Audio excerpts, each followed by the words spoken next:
everybody, John here, and on to the garage today. We're doing a 10,000 mile test drive and review on a Jaguar XK8 convertible.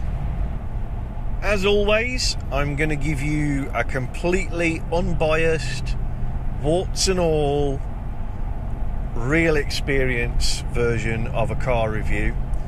I have to declare right up front a vested interest. Obviously all the vehicles I drive I own, or friends own, or I have some connection with. This one I love. This car is the car I have owned the longest in my life. I've had this 8 years. I'm very unlikely to ever sell it. No matter what goes wrong with it, this is my car.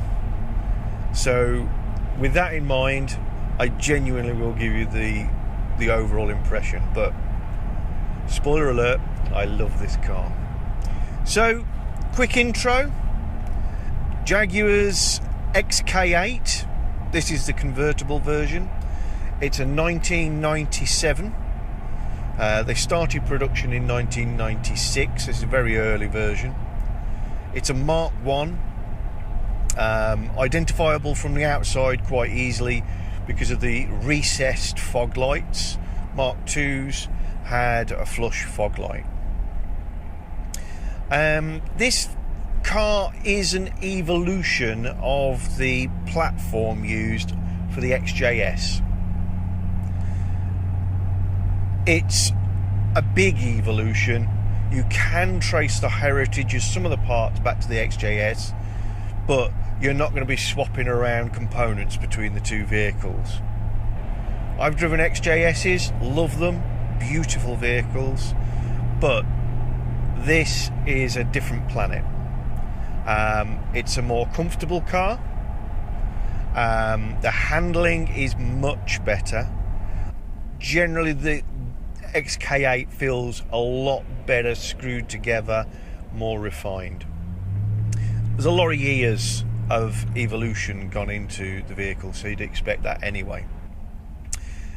It is the same platform as is used for the Aston Martin DB7. So again, if you're familiar with that vehicle, this vehicle you could actually consider transferring components. They are essentially the same car, heavily customized and spec'd entirely differently. Aston Martin's taking the straight six, which is a beautiful engine, which develops more power and performance than this car, but the supercharged version of this will trounce the Aston Martin.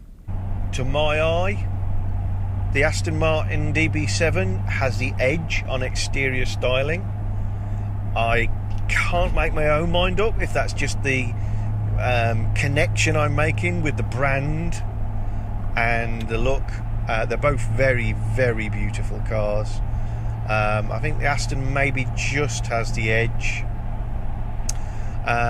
Interior, this is better in every regard to my eyes. It looks better. It looks like it's been put together with more thought.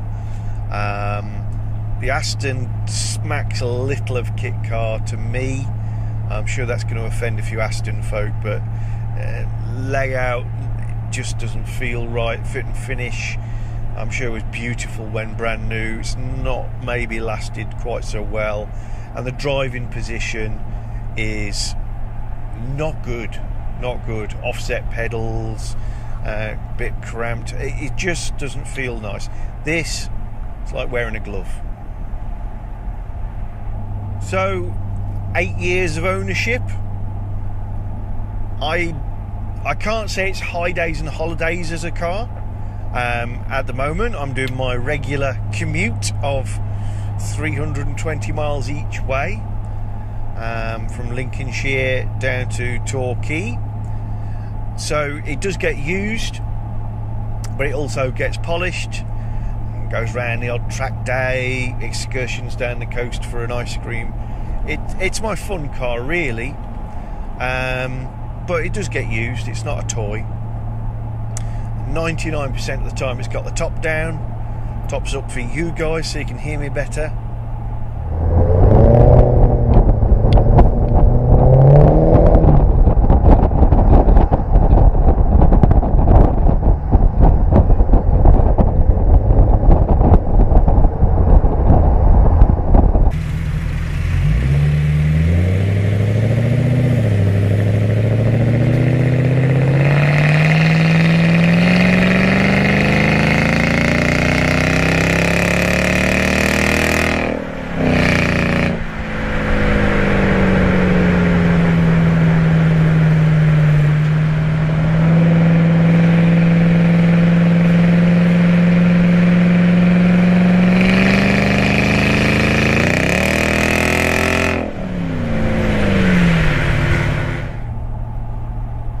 And I'd love to be able to say they've been completely trouble-free 8 years.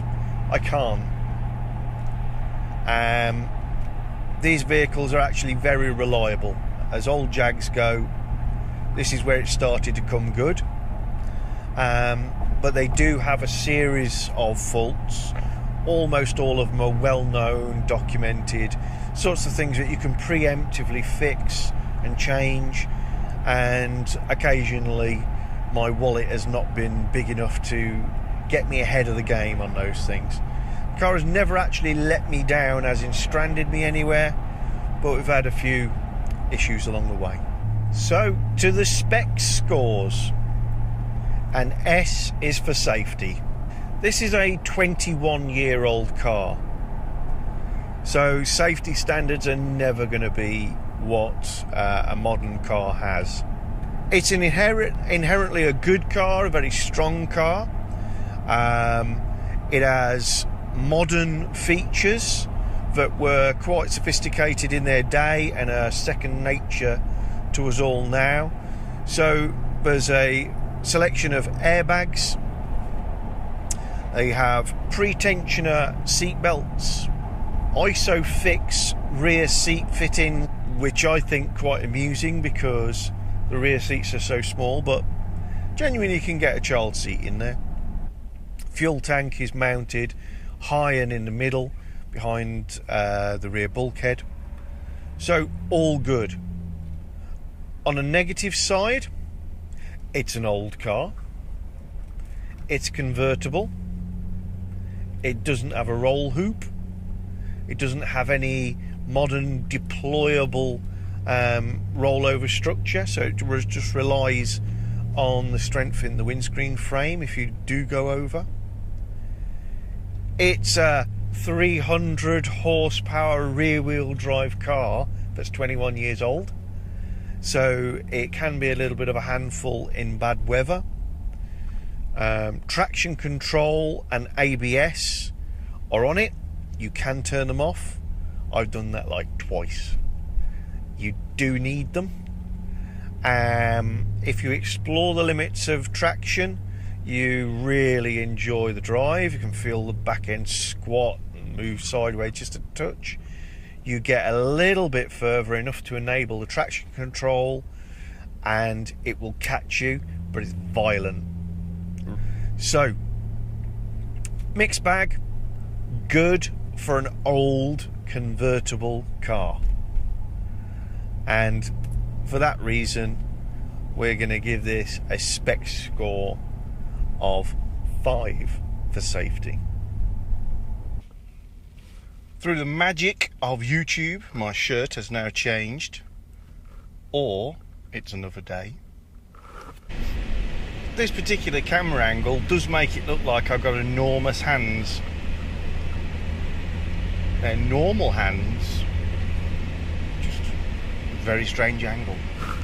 The P in specs, or the first one, is for performance. And whilst this isn't a out and out sports car, it is a genuine GT, and has a mighty engine. So as you would expect, on a performance front, the Jaguar XK8 does rather well. As is normal with my reviews, we'll include a little window down acceleration on an on-ramp, just so you can hear what it's like. Okay, we're at 15 miles an hour, just entering the on-ramp. Leave a little bit of space and then go.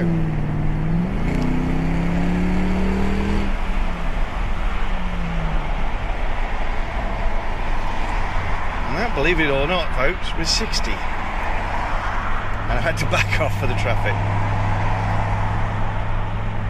Now we're at 40. And we're away again. That's 60. And let's just roll the window up. Okay, so now we're cruising at 70 miles an hour. We're doing just under 2,000 RPM. I'm just going to knock off the air conditioning for a minute. It's really hot today. 28, 29 degrees. Oops, that's a radio.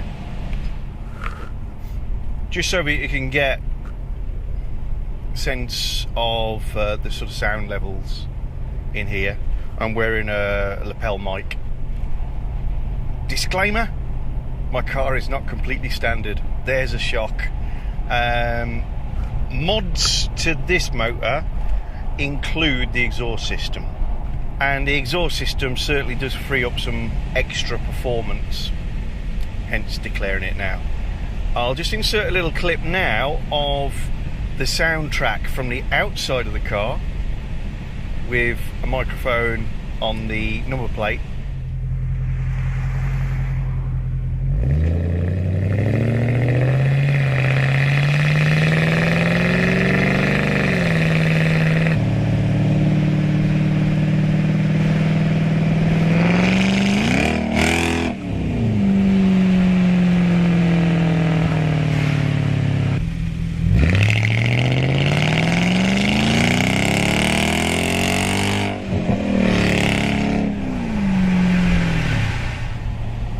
Fabulous, right?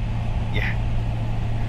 And when you are driving it like a hoon, like that, the performance is mighty. This car, when new, was allegedly able to do 0 to 60 in 6.4 seconds. And this is the slowest car in the XK8 range. My car now does it in fractions under 6, maybe. So I'm going to say about 6 seconds.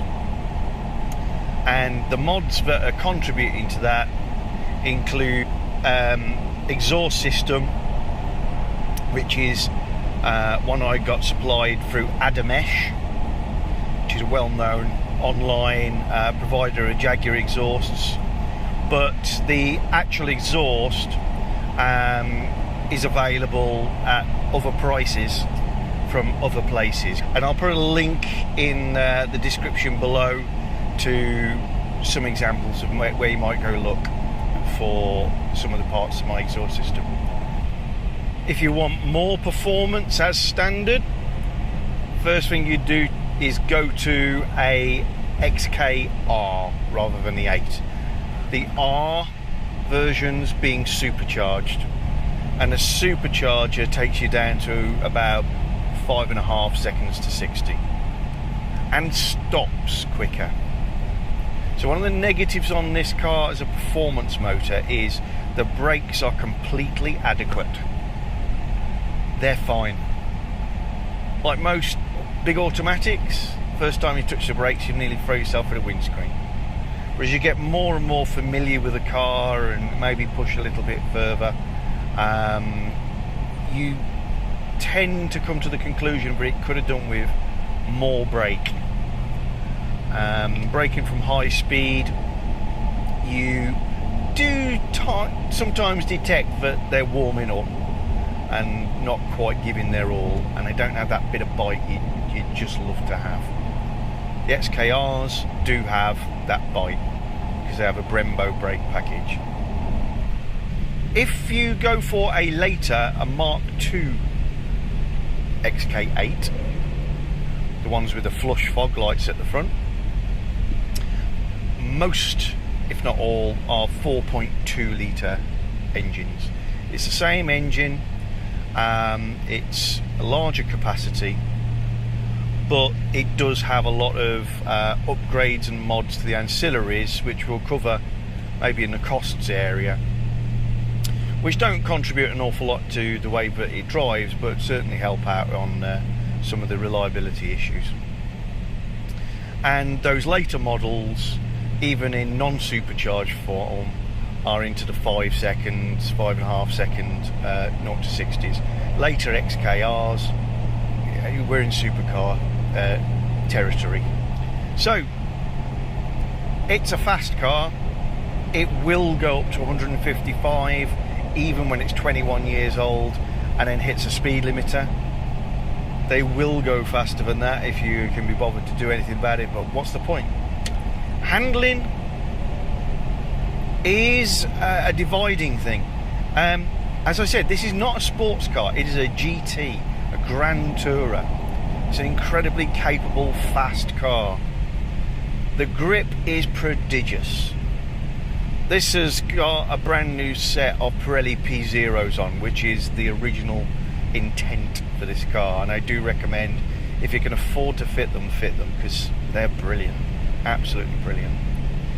And the grip levels are epic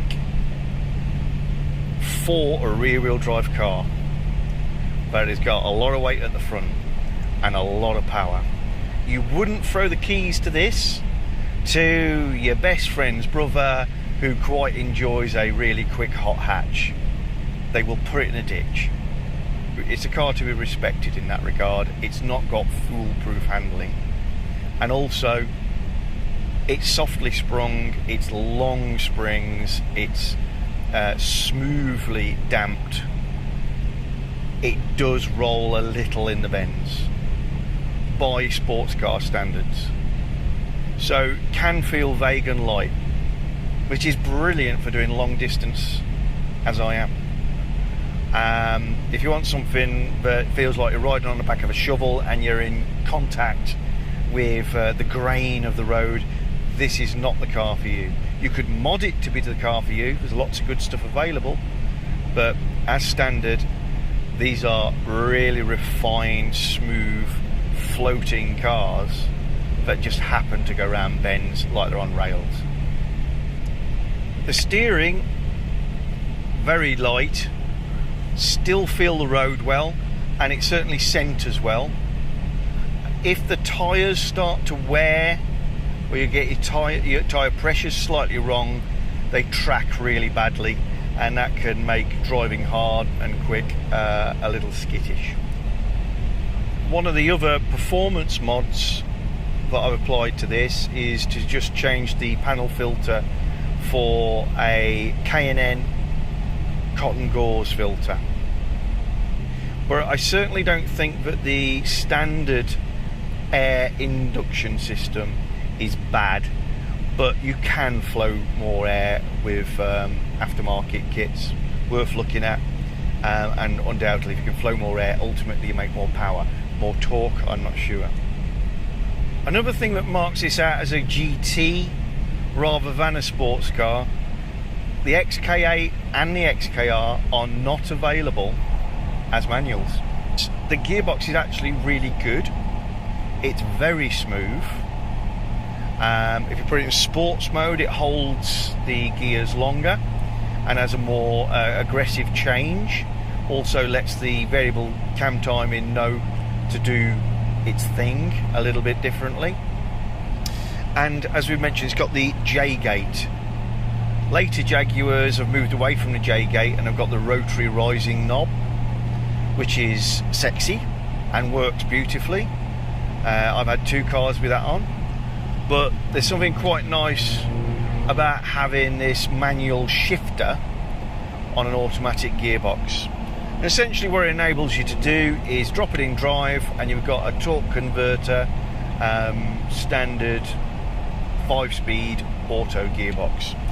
Move it over to the left hand side of the J and you can put it into second gear manually and the car will select between first and second. It won't allow you to manually select first in case you decide to try and blow the gearbox up. You can manually select third, you can manually select fourth and prevent fifth, or you drop it back into the right hand side of the J gate and it's got all of its gears.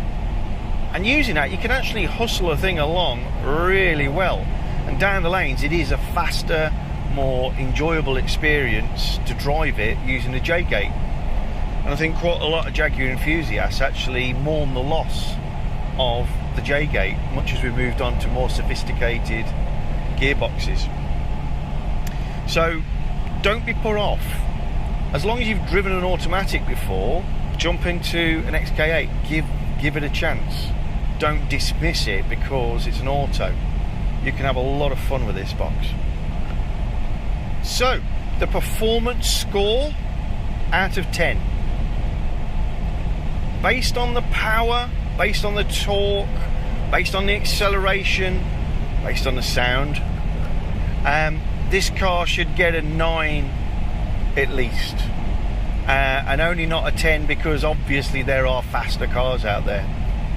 I'm actually going to back it down to an 8, and the 8 is for the fact that brakes are part of your performance, and unless you've got an R, the brakes are not that great. They are adequate, they're not a game changer, they're just, you would like more. And as a performance machine, the suspension lacks that little bit of edge, something I might be doing something about on a future video. So 8 out of 10 for performance. Practicality is the next P. What's it like to live with? What's the positives? What's the negatives? Well, let's start with the experience here. You know, I drive, as you know, a long way, big commutes. I'm on the return leg of my 320 mile commute now, and it's 28 degrees outside, and I'm in a 21-year-old British sports car, and it's a convertible,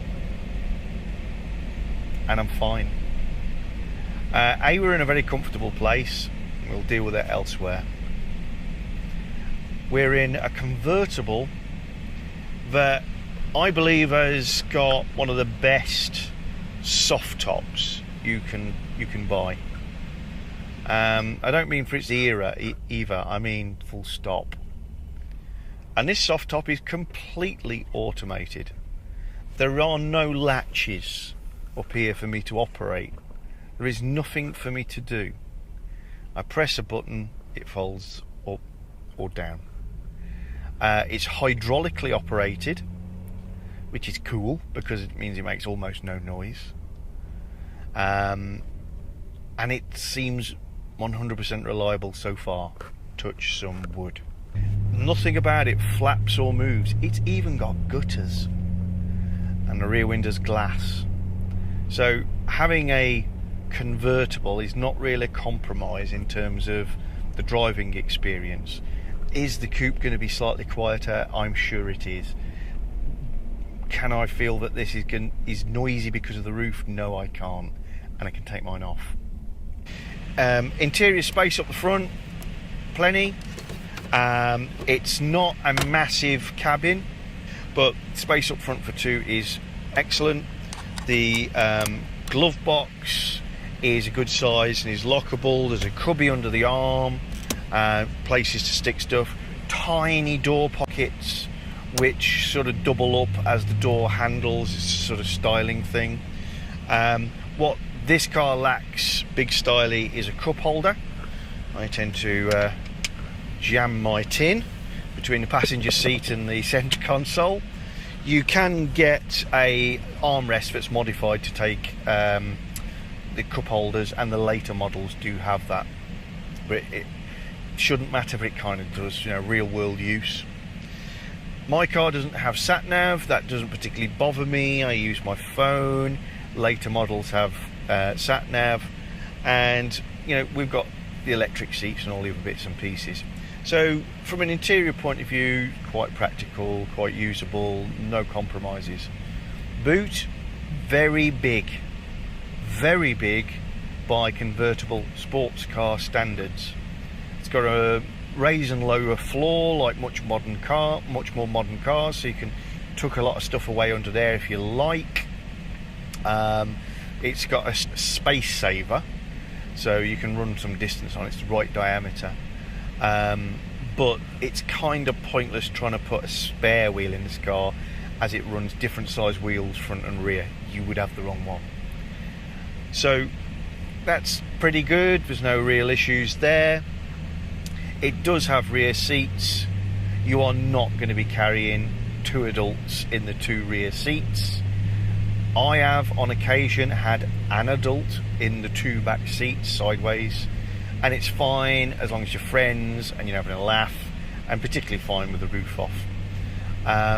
Smaller folk are going to love it because it's an amazing car. There is next to no leg room.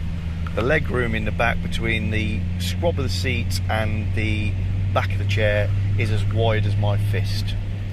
So you've got very small legs. It does have ISOFIX back there, as we said, so you can put kiddie seats in. The coupe does have a little bit more space back there. A practicality fault relates to the roof. When you fold it away, which as I said, single press of a button, brilliant, folds up in a recess behind the passenger seats, the rear passenger seats, with the headlining up, and that headlining flaps around and it can get dirty and all the rest of it. And so you've got a tonneau, and it's a beautiful tonneau, a leatherette, matches the interior trim. You popper it on and it covers up the deck of the car, and it does look an absolute treat. But you've got this automatic hood.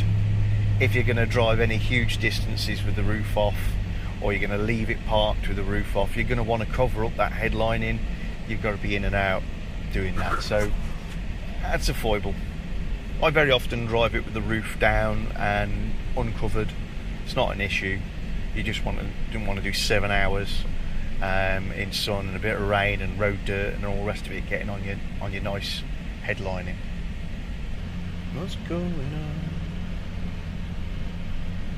What's going on? You don't have to sing, there's a radio too. It's a very low car. Mobility, you know, don't kid yourself. If you've got achy backs and legs and all the rest of it, getting in and out can be a bit tiresome. You're practically shuffling over the sills, and as with all 2-door cars, the doors are long. Because this is such a elegant car, they're even longer. You get this style through length. It is a longer car than you imagine. It's not much different to the Jaguar saloons. So you know, a lot of nose, a lot of tail, relatively small cabin, big long car.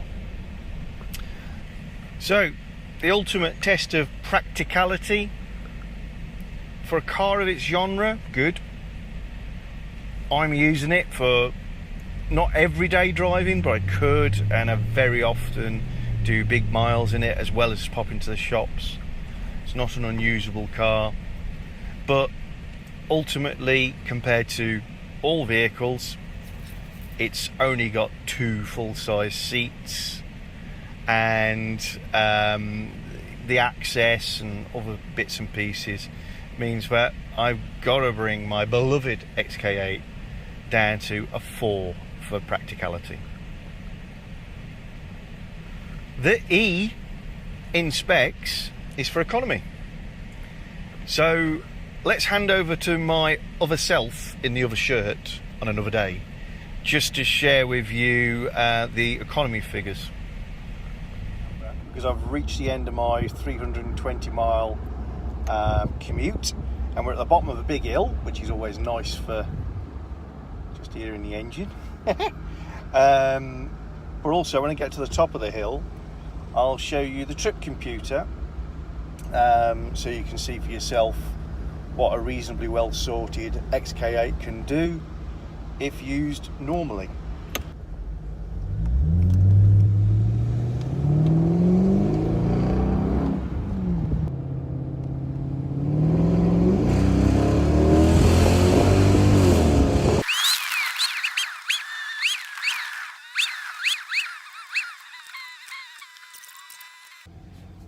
Okay, and just pop you off your cradle. You can hear I haven't turned the engine off or any jiggery pokery. So, right, so let's see. So, there's my mileage, 314.4. My journey is actually a little longer than that, but I stopped for fuel not long after kicking off, and I reset the counter then. And if I hit the end of the stalk, and there you go. Average fuel consumption 31.1. Not bad for a 4-litre V8 quad cam engine in a 21-year-old car.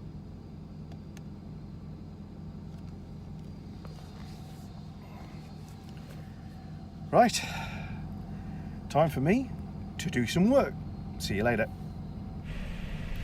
So, a 4-litre sports car that you can get 30 to the gallon out of, that ain't bad. That ain't bad at all. But obviously the fuel is not the only element in the economy, the costs of running the car.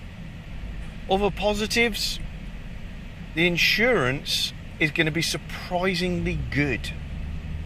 As long as you are a grown-up, like myself, in the prime of your life, then you'll be able to get very reasonable insurance. Mainly because the car is now old, the car has a reduced value, and it is seen as a classic. So at 21 years old, my 4-litre Jaguar costs me around £180 a year to insure fully comp for myself and my wife as named drivers. Consumables, namely tyres and exhausts, are obviously not the cheapest elements. The tyres on this car are big, they're wide, they're asymmetric in terms of sizes, and if you're putting the right tyres on, the speed rating and load ratings mean you're buying amongst the most expensive tyres out there. They've got to be able to take a heavy 150 plus mile an hour car. So I'm running Pirelli P0s, and I recently replaced all of these, and that cost me a smidge under £800 in the UK. So be aware of that sort of price. You can definitely save money. You can get a full set of tyres but still hit all the right specs for around maybe £600, but that's about it. You do not want to be putting cheapy no brand tyres or wrongly rated tyres on a car with this much torque. You're just asking for trouble. Exhaust system's big and heavy, and Jaguar will charge you a fortune. And there's a lot of it, don't get me wrong, you're paying for a lot of stuff. But again, advantage is there's a lot of aftermarket kit available for the XK8. So, on to the other negative parts of the cost, the economy of owning an XK8. If you're going to own one for more than a couple of years, you are going to have to change parts. They're all of an age where there's certain things going to go wrong with them, even if it's just perishables, the rubber items, etc. and some of the jobs can be a little expensive. It's all manageable, and if this is a hobby car, if this is a car that you've got because you like it, it's a car because you love it, it won't matter, it's not going to break the bank. If it's a car to drive, just transport for you, unlikely to be fair, but if it is, it's probably not a good deal for something you're going to own for 2 to 5 years. So what are the negatives I've had? I've had one major bill with the car, and that was I had to have the automatic gearbox rebuilt. They're a sealed for life unit, you don't have to add oil, you don't have to change the oil. But the reality is, as the cars are getting older, that oil does need changing. It can be done, there isn't a filler. Certain components don't work well with the older oil, and there are some design flaws, some weaknesses in the earlier vehicles like mine, mostly addressed in the 4.2 litre versions. I mean, a couple of the internal components in the gearbox can let go, and mine did, but even that didn't cause me to be stranded. The vehicle basically developed a slipping clutch. It wasn't a slipping clutch, it's something slightly more serious, but such as the built-in redundancy and the limp home modes, etc., I was able to do the rest of my journey, which was over 100 miles, without too much inconvenience, if I'm honest. The repair for an independent was £1,500, so not inconsiderable. So if you're going to look at a car that's around the 80,000-90,000 mile range, you ought to factor in the potential for that, or know that the gearbox has been changed, or that it's a later car. The other big ones that people have, the timing chain tensioners is a well-known issue with early XK8s. Their design incorporates a lot of plastic, and they don't work that well. They can let go, they can cause catastrophic damage. It's actually quite rare for them to break a chain or jump a cog, but the timing and tensioners and slippers do wear quite badly. So it's worth getting them changed. If you don't know they have been done, you should get them done. If you're getting an independent to do that, that could cost you maybe £500. If you're doing it yourself, in theory you can do it for about £150. I changed my chains when the gear was taken out and the tensioners were swapped for the later model, again the 4.2 engined cars tensioners. We could see there's a lot of wear on there, nothing disastrous, nothing that was going to cause imminent failure, but it just reinforces the legend that they don't really last forever. You've got to look at changing them if it's an early car. And the final big one is what's called the nicker sill issue. The nicker sill issue is associated with the unusual design of this engine. This engine and one of the BMWs of the same era went down a route of having an entirely aluminium engine. It doesn't have any cylinder liners at all. So the pistons are running in an aluminium bore, and those bores are treated with a substance called nickel silicon, and it's a coating. It's incredibly hard, very low friction, and should last the lifetime of the vehicle. In the 90s, when these cars were new, fuel in the UK and in a few other countries actually had quite high levels of sulphur, and that sulphur under certain conditions would attack the nickel sill lining and cause it to break down and effectively wear out the bores. Jaguar actually recognised this quite early and put in a regime of changing the whole engine under warranty, no quibble, if anybody drove a car in that had worn bores. So a huge quantity of XK8s of this period had their engines changed. And what they did was a company that actually is a company I went and helped at the time, put together a production line to take the original Jaguar engines, ball them out and insert a conventional steel liner. They were then fitted under warranty and away they went. And those engines are great and they're conventional and they're going to live as long as any conventional engine will live.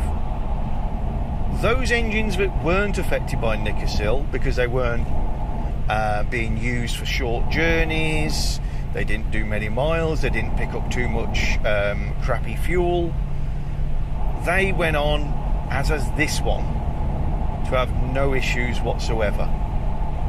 And so if your engine has been changed, that's fine. If your engine has not been changed and still has good compression, it's fine and there's nothing to worry about. And in fact, a Nickersill engine is a lighter engine, it has a lower internal friction, and it's original. So it's actually quite nice to have one of the ones that hasn't been changed. It won't give problems now because there isn't sulphur in the fuel. Other less disastrous issues that you can have, and I've dealt with all of these ones and maybe put together a video on some of the specifics on each of those, how to fix.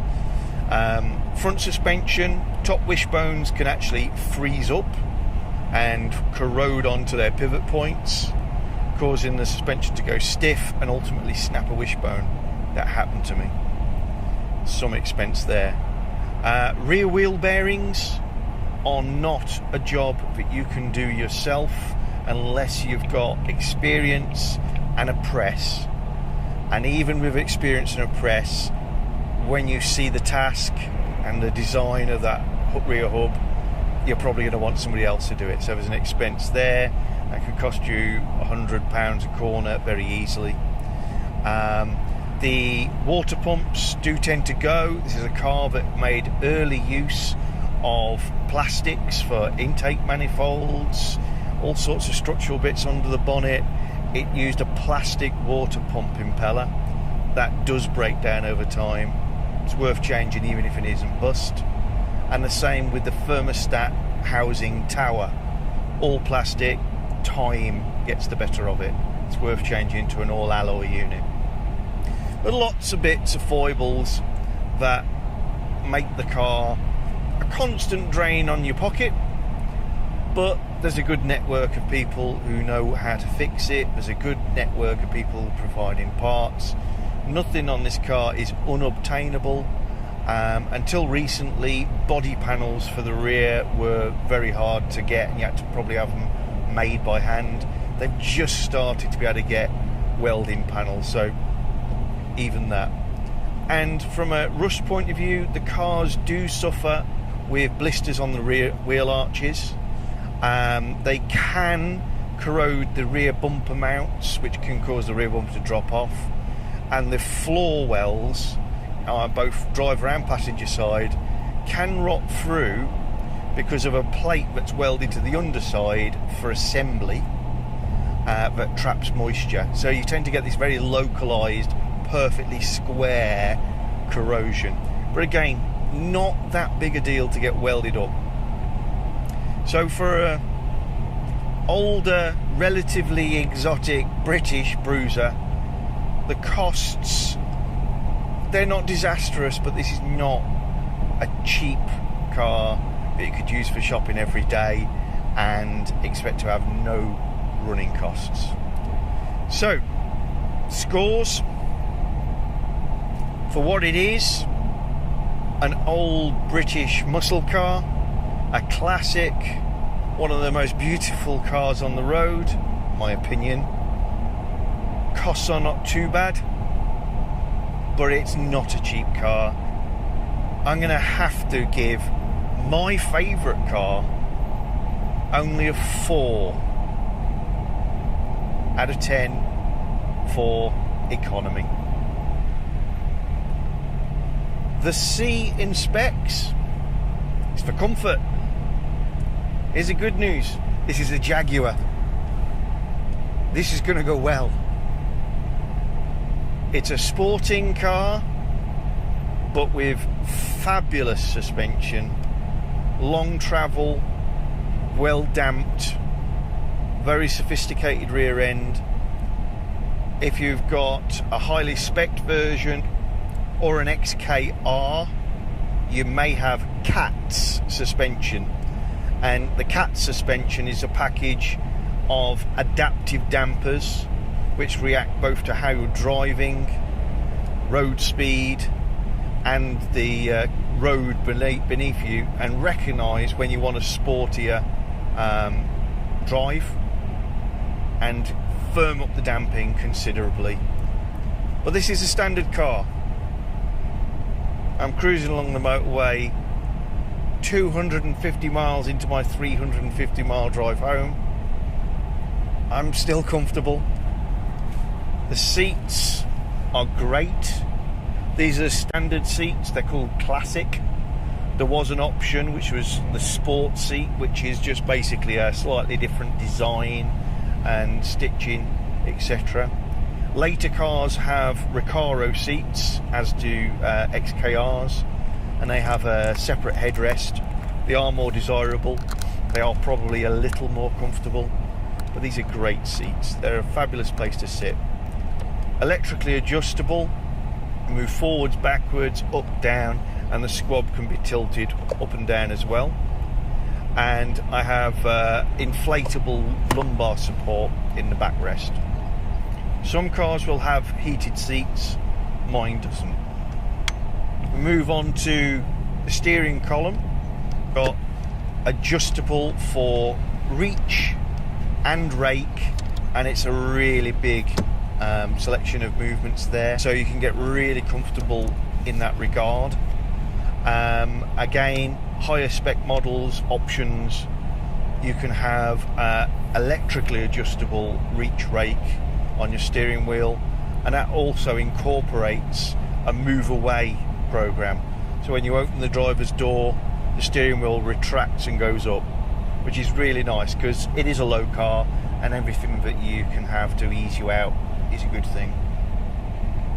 The wheel itself is a work of art, mahogany or walnut.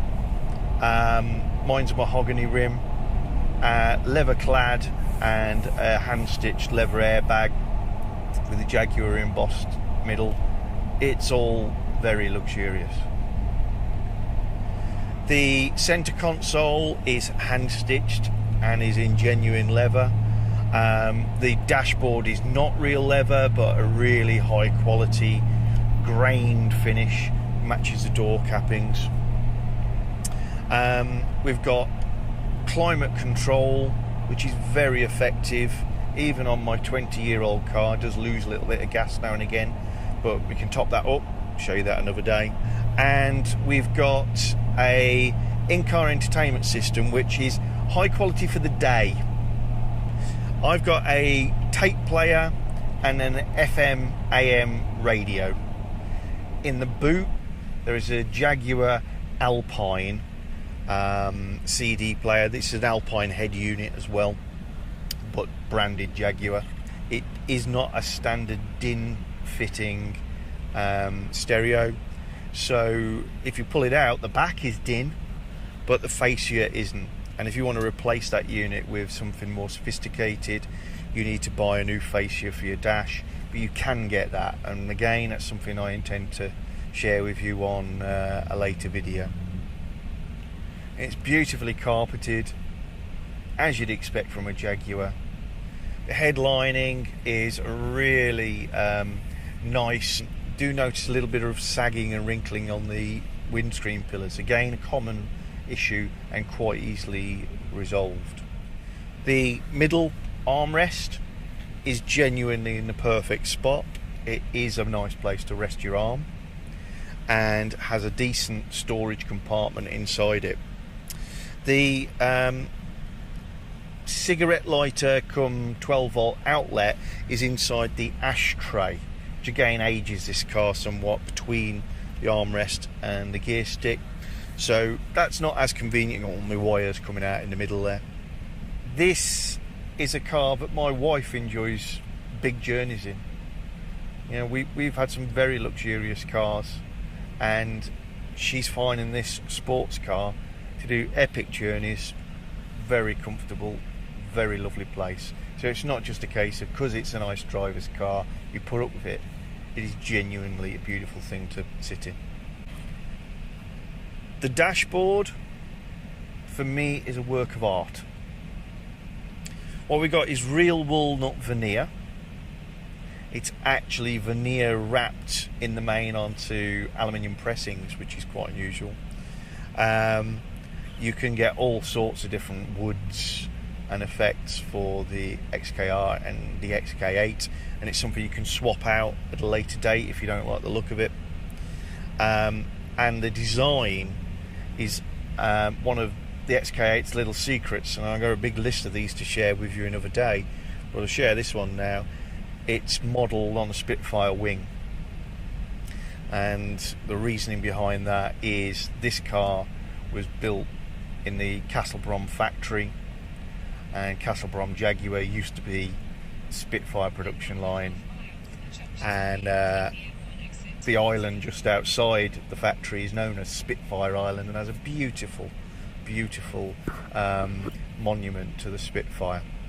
So this is a homage to where it came from, and really suits the feel of the car. Is that the interior is Spitfire, it is gentleman's club, it is wooden leather, it is British. It's a very, very British feeling interior, and it's aged well.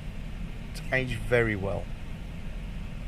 The comfort and convenience associated with the roof is also top of the line luxury. You've still got that huge, beautifully trimmed boot back there that means you can cruise down to the south coast with your nice leather luggage, rather than cramming things in plastic bags. And it's fully automated. There is no need to reach up here and work any clasps, tinker around with anything. So we're on the motorway in traffic at the moment, and I'm going to hit the button for the roof, and you can see how quickly that moves. So the rear windows, quarter panels, have just come down on their own. You can't see those, I don't think. It's just undone its own latches, and there he goes, and he's folding back the roof for me, tucking it into the bay behind the rear seats. I've driven a lot of sporting cars, and Porsche is an obvious competitor for this vehicle, but I've got to say, of the era, 911s are not as comfortable and they're not as plush. We could argue they are better screwed together. You can always discuss what's aesthetically more pleasing, but if we are talking comfort and luxury, old Jag has got it licked. I feel it should lose some points for comfort because it's low and hard to access, but that feels like I'm criticising it for being a sports car. And likewise, you're not going to be comfortable if you're in the back, but that's criticising it for being a sports car. I'm going to give this 9 out of 10 for comfort. I'm going to sit comfortably here while some hydraulics put the roof back up. It's getting hot.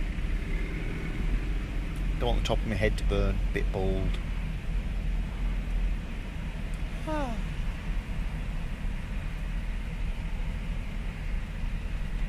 And I'm just going to turn off the air conditioning so we can enjoy the quiet.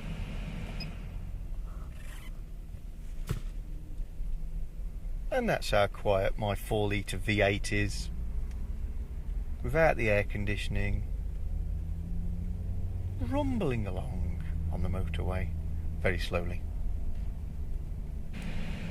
The last item in the specs score is S for Soul, and I think you know where this one's going, guys. So Soul, as we described in our previous videos, the emotive content. Is it something that you love? Is it something you can be passionate about? I adore this car. I probably will never sell this car. It would actually make more sense, because I love XK8 so much, for me to buy another one and sell this one and buy a 4.2, which does have some more upgraded, rugged, slightly more sophisticated parts on it, which means it's kind of future-proofed a little more. But I like this car, and that's soul. This has got a personality. This is PJ. This is my Jag, and I think most people who have one of these for more than a few months and decide to actually use it and drive it get like that about them. Few people are defeated by, you know, you have got to tinker, you have got to replace things. If you're not that way inclined, or you can't afford it, then yeah, I get that. You're going to fall out of love with it. If it's a car that you can use as a second car, and you enjoy going to the garage and playing with it and tinkering with it, this is a dream car. It sounds not like anything else. Yes, it's a V8, but it's got a crackle and a crisp note to it that sort of means it's got a bit of, I don't know, Saab two-stroke screaming away connected with a V8. It's odd. You know. Shut up, woman. I'm exuding positivity. Yeah, you know what it is when you hear it coming. You're left in no doubt that that's a Jaguar V8. How fabulous. I love the way it looks. From almost every angle, it is achingly beautiful. I'm looking down the bonnet and I'm reminded of probably Jaguar's High Point, the E-Type. Long bonnet, raised over the wings, and a very specifically, it's copied off a Jaguar, raised bonnet centre. It's the same shape, running all the way down to the nose. Beautiful. The oval grille, the single bar slat, the really big powerful lines over the rear haunches, amazing. I'd even say that I prefer the look of the steel bodied X100, this car, to the aluminium later XKs, because this has got a smoother, purer look to it, and also the headlights are somehow wrong on the XKs. Now, there's going to be XK lovers hating me saying that. That's fine. What you prefer. I prefer this, you prefer that one. Something slightly Hyundai about the headlights, where the rest of the car is macho and British. Don't know, it's just something. Take a stare at it, see if you can see what I'm on about. Maybe I'm completely wrong. So, I think in terms of soul, this is the one. Controversially, this scores 10 for soul. So that's a spec score of 39 out of 60 for the XK8. If you've enjoyed this video and want to see more great stuff, then please subscribe to the Garage. Remember, it's always free on YouTube.